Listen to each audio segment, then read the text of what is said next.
I've been testing both Coolify and CapRover, and in this quick review, I'll share the key differences so you can decide which platform fits your needs.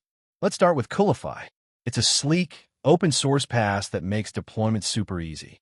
You connect your Git repo, and it auto-deploys your app with SSL, database, and monitoring, all in one dashboard. It supports multiple databases like PostgreSQL and MongoDB, and the UI is clean and modern.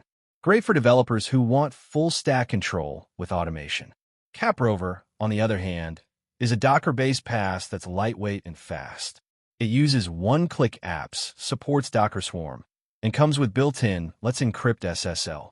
It may not look as modern as Coolify, but it's very stable, well-documented, and super easy to set up on small servers.